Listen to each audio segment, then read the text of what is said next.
Actually, expected na natin ito, na babanatan talaga si Larry Gadon. Bibirahin siya dyan sa letter niya. Sumulat kasi si Gadon sa House of Representatives kay Romualdez, no? Ganon din sa Senado, sumulat siya kay Zubiri, no? Doon sa sulat niya, gusto niya na isama na sa pagbabago ng ating konstitusyon yung mga political provisions. Ang pinag-uusapan pa lang kasi ngayon, ka-coffee, ay economic provisions na medyo complicated na, di ba? Marami ng mga issues na nangyari dahil dyan, dahil sabi nila, babaguhin ng form ng government, etc. Pero sabi ni PBBM, no, economic provisions lang ang babaguhin natin. Pero si Gadon, sumulat, di ba? Pinaingay ulit ito na parang total, babaguhin na lang naman. Yung punto niya naman kasi dito, mahal kasi magkaroon ng plebiscite, no? Yung pag-alam mo sa tao bayan na willing ka bang baguhin yung ating constitution, etc. Mahal kasi yan. Since babaguhin din naman, or may plano naman tayong baguhin yung ating constitution, isahang kilos na lang. Baguhin na rin natin yung political provisions, particular po doon sa form ng government at sa length of yung tenure, yung haba ng panunungkulan ng mga local government officials. So, yun yung mga pinapalutang na argumento ni Larry Gadon. Yung previous vlog natin, sinabi na natin ito bibirahin talaga siya dyan Ayun na, dumating na ka-coffee yung punto na yan. Binira na siya ng Senado, ng ilang senador, no? At binira na din siya dyan sa House of Representatives. Dito muna tayo sa Senado.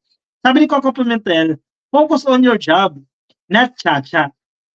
Diba? Trabaho mo, Secretary ka for Poverty Alleviation, bakit pinapakialaman mo itong usapin ng charter change? Yun ang pinupunto dito ni Coco Pimentel. Anong sagot dyan? Sige, basahin natin ito. Coco Pimentel III scoffed at the proposal of Presidential Advisor for Poverty Alleviation, si Larry Gadon, to extend locally elected officials' term in office in the charter change proposal. Kasi ang punto naman ni Gadon dito, kung 3 years lang ang mayor, first year niya, syempre, aaralin niya pa yan. Second year, doon lang niya makakapagtrabaho fully, no? Lalo kapag bago-bago. And third year, magpe-prepare na for the upcoming elections. So, sabi ni Gadon, mahirap yung 3 years lang. Walang magagawa, no? So, gusto niya, gawin na rin siyang 6 years. Parang presidente, parang vice-presidente. Ganoon na lang din. He was referring to Gadon's April 1 letter to both the House of Representatives and Senate urging to include the constitutional amendments, a 6-year term for district representatives, governor, vice governor, board members, mayors, vice mayors, and councilors from the current 3 years with re-election. Actually, hati ang taong bayan dito Di ba? Sa opinion na yan. Kasi paano kung masama yung naboto? Di ba? Kurap pala. So medyo matagal-tagal pa. Yung iba naman, ang proposal nila, 4 years na lang. Tapos may re-election. Di ba? Parang Estados Unidos. Ganon, a disbarred lawyer, natanggalan ng lisensya sa pagka-lawyer, for his profane remarks against journalist Raisa Robles, also proposed a shift to a parliamentary form of government and to increase the number of senators from 24 to 48. Medyo controversial ka-coffee itong proposal na ito ni Gadon. 24 senador natin ngayon, gawin natin 48 yan. At ito yung major. Gawing parliamentary ka-coffee ang form ng government natin. Siyempre, natasagilan ito ang bahay dyan Kasi yan yung kinakatakot nila dyan Pag naging parliamentary yan natatakot sila, si Romualdez ang maging prime minister. Yan ang kinakatakot nila dyan. Pimentel said Gadon should mind his own business and focus on his cabinet position seeking to alleviate the country's poverty incidence. Sabi ni Pimentel, magtrabaho ka, gawin mo yung trabaho mo, pag-focusan mo paano ialis sa kahirapan ng mga kababayan natin. Diba? Mind your own business, sabi. It would be better to ask Secretary Gadon what poverty alleviation measures he has in mind and just request him to keep his mind off constitutional amendments, sabi ni Pimentel. Sa Senado yan. Sige, proceed tayo ka-coffee dito naman sa House of Representatives. May kalaban din si Gadon dyan Actually, expected natin yan. Na mangyayari talaga yan. Ito naman, ang kalaban niya naman dito, si Rodriguez naman. Yan, nasa balita ng Politico.com. Gadon unfazed by Rodriguez's insulting statement. Hindi natin tinag si Gadon sa mga masasakit na salita ni Rodriguez. No? Ano ba yung sinabi ni Rodriguez dyan? Sige. Larry Gadon said he was not bothered by the insulting statement issued by House Committee on Constitutional Amendment Chairperson and Cagayan de Oro Representative Rufus Rodriguez. Sa lower house, si Rodriguez yan. Siya ang chairman, no? ng constitutional amendment. Sa Senado, ang chairman dyan si Robin Padilla.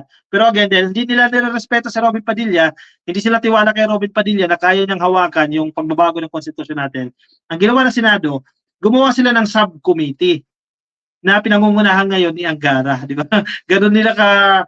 Ganon sila hindi nagtitiwala kay Robin Padilla dyan.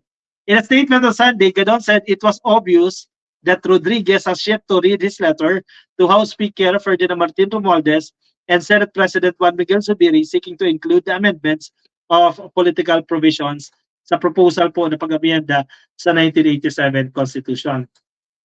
I am not bothered by the insulting statement of Kong Rufus as I am already used to his fiery manner and looking at things.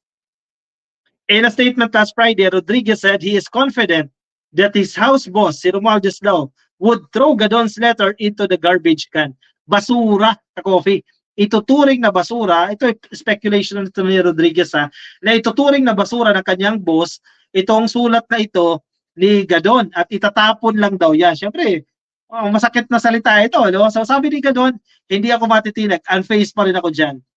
He was also critical and had an opposing view by impeachment complaint against former Sereno. Yan, na background story na ito ka-coffee na hindi sila nagkakasundo, magkakaiba sila ng posisyon sa mga nakaripas na issues. Expected natin ito ka-coffee, babalikan talaga siya dyan. Pag nanalo na, saka pa lang mag-aaral ang nanalong senador, sabi ni Gardosa. Ayun na nga, coffee at nangyari. Ang masaklap, yung iba hindi talaga nag-aral at yung iba hindi natututo. Labas mo, bayag mo kung meron ka, sabi ni The Hack Angry. O yan. Kambyo-kambyo kayo dyan. Sara Bio ha, no comment daw, sabi ni Batang Pasaway. Ba't naman kasi si Robin naka-assign, sabi ni Ramon Senior Gravides. Oo nga eh. Sir Ramon para sa inyo tanong ako kasi medyo privy ako dyan eh. Medyo tawag dyan, inaalam ko yan ka-coffee, no? Kung sino mag-head ng ganitong committee na yan. Kaya niya bang i-handle yan? Tama nga naman. Common sense, constitutional amendments yan, pagbabago ng konstitusyon yan, kahit papano, not necessarily lawyer, kahit papano, naiintindihan mo paano nag-work ang batas, no? At ang saligang batas, di ba? Ano yung purpose niyan? Siguro, wala na mabigay kay Robin Padilla, ibinigay nila itong constitutional amendments. And then, ngayon, hindi naman nila nirespeto. Actually, nabastos din siya dyan. Kasi biruin mo, ikaw yung hepe. Dahil sa tingin nila, hindi mo kaya gumawa ng subcommittee. Di ba? Hindi nila siguro kaya pag-resign din si Robin. Subcommittee na lang. Subcommittee, si Angara na yung humahawak dito. Insulto kay Robin Padilla yan. Tapos huwag may presidente. Yari kayo. Pag naging presidente na yan. Ano to? Sara, Sinto at BOBO, hangat nangarap maging presidente, tuta daw. Only in the Philippines, ilang ex-con ang asasinado natin ngayon. Duterte Padilla, the BOBO team daw, sabi ni Batang Pasaway. Laglagan na, sabi ni Flora Acoba. O siya, sige, ka-coffee. Yung mga ka-coffee natin na nakikinig sa Facebook, yan, pasuyo na lang ha, baka di pa kayo naka-follow. O naka-like sa ating Facebook page ang ka-coffee, pa-like lang po ka-coffee and follow. At kung nasa YouTube po kayo, pasuyo na lang din ka-coffee, palambing na lang, click lang po ng subscribe. Ayan, nasa baba, click nyo lang po yung subscribe. Alright, yung mga kapapasok lang sa atin, patapos na po, pero habol na lang kayo. Attendance check na lang po tayo dyan. I-click lang po yung like ng video na yan para sa inyong attendance check. Ako'y magpapaalam na sa inyo, ka-coffee. Maraming salamat po sa pagsama sa akin ngayong araw po ng Linggo, Abril 7, 2024. Maraming salamat po sa inyo, ka-coffee. Ingat kayo ha. Good night. Paalam.